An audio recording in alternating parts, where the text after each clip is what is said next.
Listen to the following sentence carefully and see if you find it relatable. You were an unmarried individual who gets his or her salary credited in the account. Without much of a thought, you spend your money on things you think are necessary.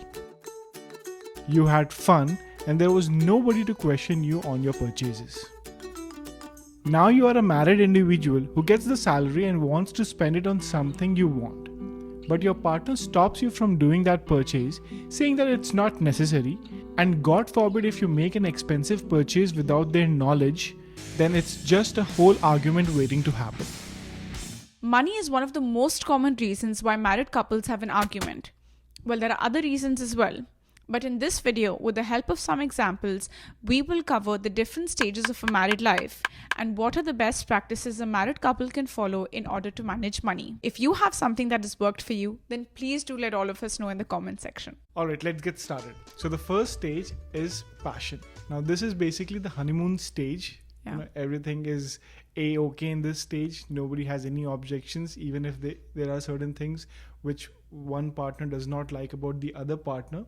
There are not going to be many objections. Yeah, you're still learning about each other's habits day to day, whether you're a saver or the other one is a spender. You know what happens, like even if one person is a saver, like for example I am a saver and let's say Abhiha is a spender, and Abhiha is going out and spending some money, it will come in my mind as a notification bell that the money is being spent, but it would not bother me as such. Because why? Because it is still a honeymoon stage. Yeah. And how long does a honeymoon stage last for? About 2 years, I think. Now, when it comes to money in this honeymoon phase, what should the couple do? Is there any best practices that they need to follow? Well, there are certain best practices that the couple can follow, but it's hard to implement them because you still don't know each other too well. Mm-hmm. You're still trying to understand each other's habits of spending or saving. And when it comes to best practices, there are mostly two kind of things that you can do. So one which is very common and a lot of people have been doing it is like pooling the finances together. So Abhiha and I, both of us will have a same account, and all the expenses, no matter what expenses they are, everything will be taken care from that one account or like a joint account. There is no concept of that this is your money and this is my money. The concept is that this is our money. And everything, all the expenses are being taken care from that account. Now, there are some problems that can come with this. Before marrying your partner, you had your own life, right? Now, there were certain things that you used to do which your partner may or may not like. For example, I have a habit of spending money on risky stocks or cryptocurrencies. I could have taken that risk when I was not married and there were no responsibilities as such on me. So I could have done that and I did that. But now, since I'm a married person, I cannot go ahead and take the same kind of risk that I used to take, right? And if I do that from our common account, then Abhiha would be like, what are you up to? Yeah. Why are you spending so much of money, basically? Yeah, so maybe you can take, you might not be able to take this same amount of risk. Like earlier, if you took maybe a 40% risk, now you might only be able to take a 20% risk. This basically brings us to a different kind of a strategy which can be opted. So in this strategy, you will have 3 accounts. One for me, one for Abhiha, and one is a common account. Both Abhiha and I will be pooling in money in that shared common account, which will take care of all the common expenses. Yeah, so rent, utilities, and anything else that you own together, like your mortgage and stuff like that. But your personal expenses would be covered by your individual accounts. Like if I want to buy a dress, or if I just want to go out with my friends, or so do you. So those would be covered by your personal account. But then this comes into the realization stage, right? Realization stage is a stage where you realize everything about your partner. The flaws, the good things, the bad things, the good, bad and ugly. This is where the personality is clear. Now you would have a clear understanding of who is a spender and who is a saver in the relationship. It could be a case that both of you are a spender, but one will be a higher spender and the other one would be a lower spender. So the person who is lower spender is the saver in that case. And this stage usually lasts for a couple of years or more. Yeah, that's right. Yeah, around 2 years. Same is for the honeymoon phase and same is for realization stage. Both of them last for 2 years. Now the next stage that comes in is the rebellion stage. Now this is where, You think that you are right. Your partner thinks that I'm right. And obviously the other person is wrong. obviously, right? So, but this is where you will have to come to a certain kind of understanding and find the middle ground, as we say, right? Yeah. Okay. So let's take an example. Can you come up with an example? Okay, so you guys have a common account where you're pulling in money together for the common expenses that you have. But now all of a sudden, one person wants to buy the car and the other wants to take the Uber or use the public transport. What do you do in such a situation? Yeah, so in such situation, you will have to come to a middle ground, as discussed earlier. So a solution would be to buy a second-hand car, which is like not too old. It is like 3 or 4 years old, so it has depreciated quite a bit in value, but it still has all the machinery and everything is good enough for you to drive it for next 10, 15 years or even more than that. Yeah. If it's a Honda or a Toyota. Yeah. Any Japanese brand. Subaru is a good brand. Yeah, one of our friends got it and it's pretty good. Another example could be that one of you wants to stay in one location while the other wants to live in another location. Right. Well, one person wants to stay in a decent one-bedroom apartment which has less rent. The other one wants to have view of mountain and lakes and everything. So anything can happen. So in that case, what would you do? Come to a middle ground. Well, it seems like this is the make or break stage, is it? It is, yeah. So this rebellion stage, it is. I was too far from the mic. So this rebellion stage lasts from it starts around 4 years and lasts till 7 years, till the marriage is of 7 years.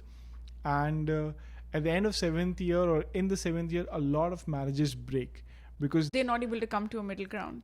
They're not ready to compromise. Yeah. I want a new car. I want a public transport.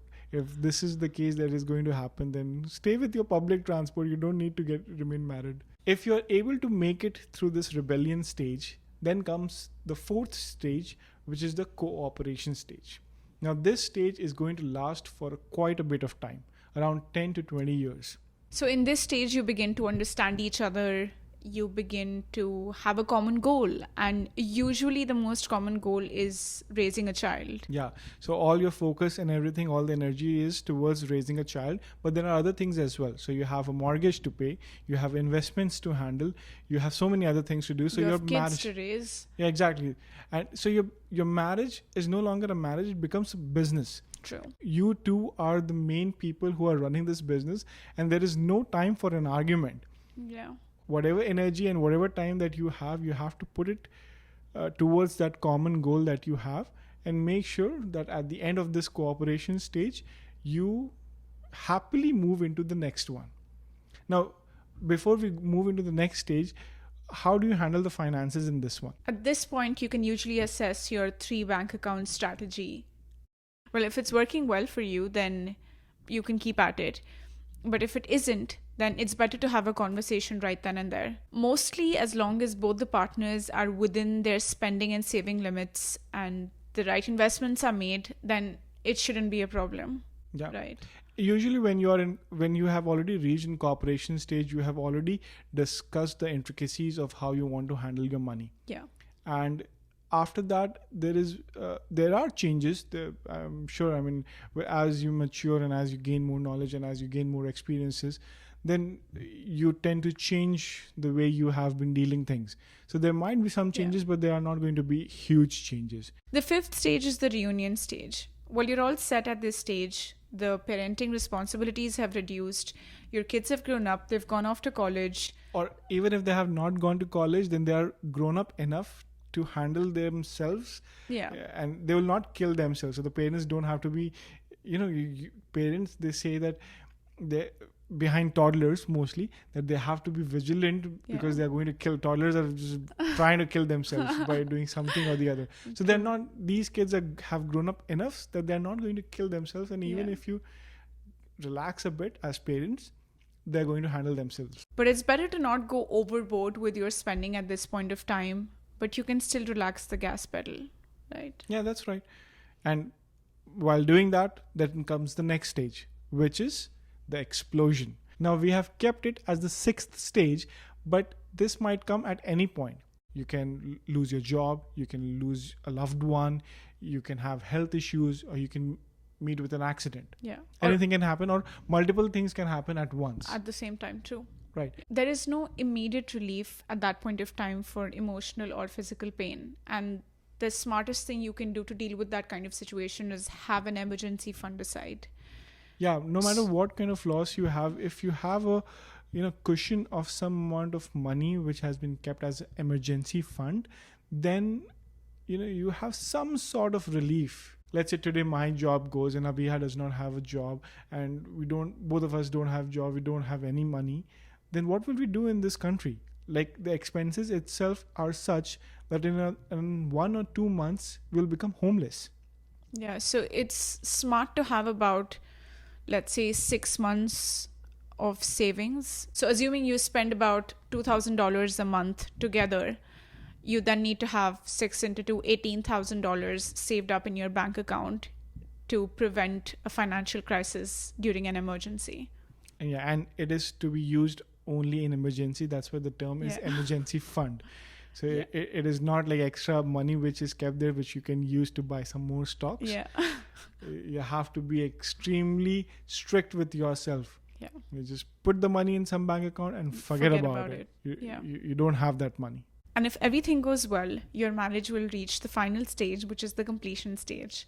And all is well by this time. You can enjoy the golden years by doing things that you like. You can be careful about your spending, but also at the same time inform your kids about your finances so they're well aware of what is going on and that there are no arguments within the family later on. Yeah, that's a very important thing to take care of. Otherwise, you're gone, but your kids are bickering about who gets what property. Yeah. Shouldn't happen. Yeah. So in conclusion, when it comes to money and handling expenses between you and your partner, you need to understand who is what, who is a saver, who is a spender, what kind of personalities you have. And you need to, if possible, have a goal from day one. If you and your partner both can agree on a common goal, well before the kids, like kids is a different goal altogether, but well before that, if you can agree on a common goal, and if you both of you work towards it, then the amount of arguments that a couple usually have can reduce significantly. True. I agree. And also one very important point about the common bank account, you don't have to put 50-50 in. The amount of money that you're putting in is proportional to the salary that you are earning. So obviously, if the one person is earning more, that person will proportionally put in more money in the common bank account. And then you have your separate bank accounts, and nobody's going to question that whatever money you are spending from your personal bank account. You would not know that which category you fall into unless you try it. So try both, see which one works for you, and then adopt it. And if anything has worked well for you, then please do share it with all of us in the comment section. We'll be more than happy to learn from your experience.